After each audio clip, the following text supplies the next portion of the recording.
Canadian and his spouse killed in St. James.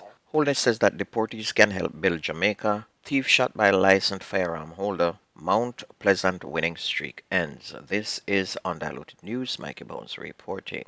Prime Minister Dr. Andrew Holness believes that some Jamaicans set for deportation from the United States can contribute to Jamaica's economic growth upon their return.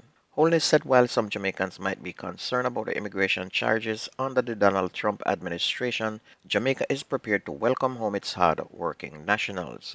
It may be a good thing to have some of our Jamaican talent return to our shores to help us build our country. We welcome you back. We want your talent. We want your resources. There are many opportunities in Jamaica that together we can take advantage of and build a country that we would want, he suggested. Meanwhile, Holness issued a warning to Jamaicans returning from the United States who might seek to get involved in criminal activities. He said, "Let me be clear to you that this is not the Jamaica that you left 10 or 20 years ago. It is not the JCF that you left 10 or 20 years ago. You will either meet a judge or your maker if you come back to Jamaica and violate our laws and create havoc," he said. Meanwhile, the 10 songs Bob Marley One Love music inspired by the film soundtrack emerged winner of the Best Reggae Album category of 67th Annual Grammy Awards on Sunday. The project, which accompanied the box office hit film of the same name, features covers of some of Marley's best-known songs such as Natural Mystic, Exodus, Waiting in Vain, Three Little Birds, One Love, Redemption Song, and Is This Love.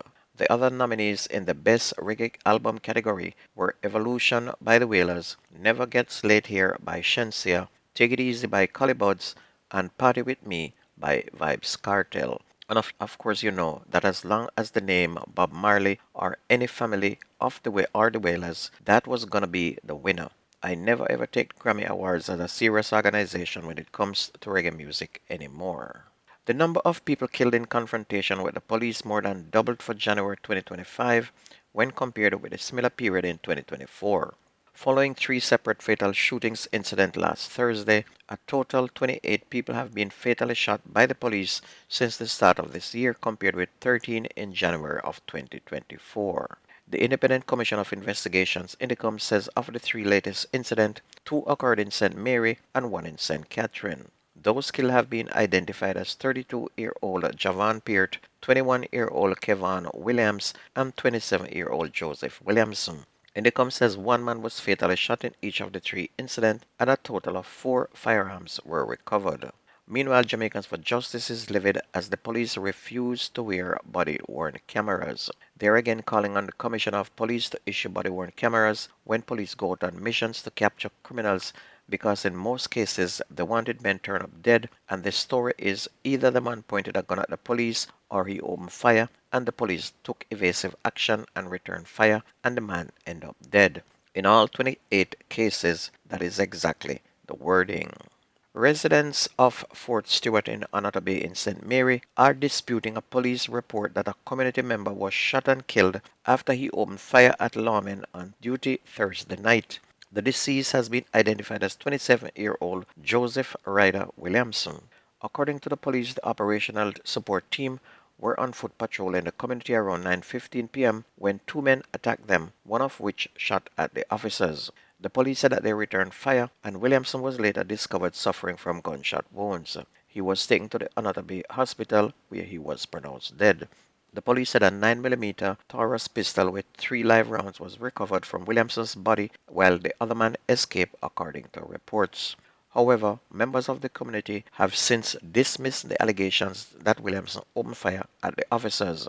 Ryder and a gunman. I see him to the police because a curfew is in place and him run to go back to his yard, one resident disclosed. He noted that Williamson had a matter before the courts. He said the man have a case in a court where the police them shoot him for mistaken identity and now them come kill him. He's an innocent youth, the president said. A selector is among 2 men charged with possession of a prohibited weapon and unauthorized possession of ammunition following an incident at tollgate in Clarendon on Monday, January 27. Charged are 22-year-old Javon Brown, otherwise called Pitbull of Willow Close, Portmore Pines in St. Catherine, and 33-year-old Ricardo Mackenzie, a selector of tollgate in Clarendon. Reports from the Maypen police are that about 3:45 p.m., lawmen acting on information executed a search warrant at a house occupied by Brown and Mackenzie. A .38 Taurus pistol containing 5 live rounds was found in a wardrobe in the bedroom occupied by Mackenzie, and both men were subsequently arrested and taken into custody.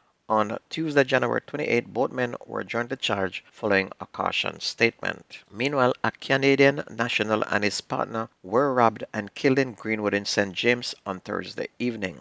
They have been identified as 61-year-old Clayton Arthur Cook and 37-year-old Jem Celia Cook. The police said about 8:10 p.m. the couple was in the process of entering their home when they were robbed and shot. The robbers escaped in a 1998 Toyota Corolla motor car that belonged to Mr. Cook.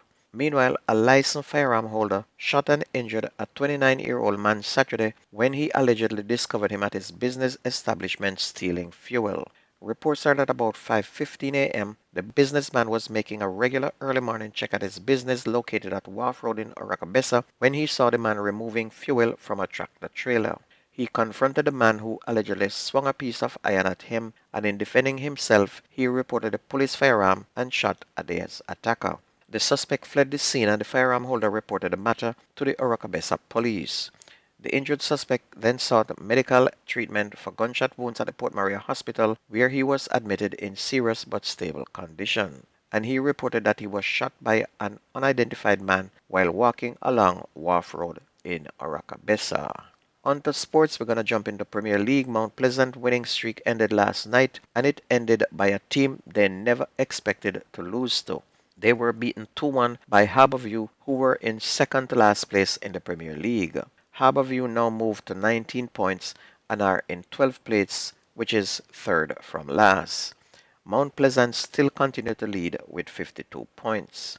Mobile United, who are in second place, did not earn any points either, as they were beaten 2-0 by 10th place Dunbeholder.